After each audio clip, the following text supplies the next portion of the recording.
Glen Powell was recently asked about his future in Hollywood and how have the conversations with Marvel Studios and DC Studios gone. And he confirms that he has never actually had a single conversation with either studio. Well, I guess that debunks the casting of him as Batman, and a scooper saying that he's been talking to both studios, especially DC, for a major role. Unless he's lying. I'm gonna say he's not.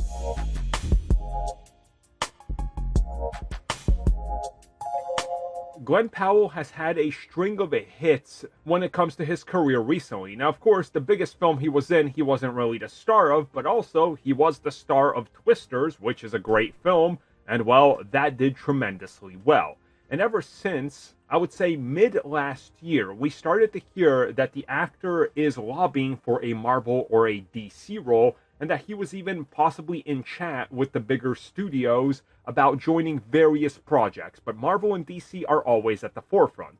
There was rumors that he did meet with Marvel, but that they turned him down, which turned out to be false. Then there was rumors that he was already in talks with DC, and the actor himself leaned into this by saying he would like to play Batman. When it came to Marvel, he said that he doesn't really have much interest in Marvel as they do the same thing and do the same character over and over. I already talked about that as well, and also talked about him as Batman. So recently, while doing a string of interviews, he was again asked, hey, is there any truth to you joining these projects, meeting with them? And he just point blank said, no, it's not something he's done. He has not taken meetings with them. It's just out there as a rumor, but there's no truth to it. Now, there's two ways to look at this. One, he's telling the truth. Two, he's lying and he is in talks with them. I would say if there is a chance that he's in talks with somebody, I would say DC Studios is probably the one. And honestly, I'm just going to put it out there, I could see him as Green Lantern Hal Jordan. More so than Batman, in my opinion. On Marvel, Nova to me just sticks out. I could see him as a Nova. There's already the connection there with him playing kind of a character that's not likable or kind of has an attitude to him.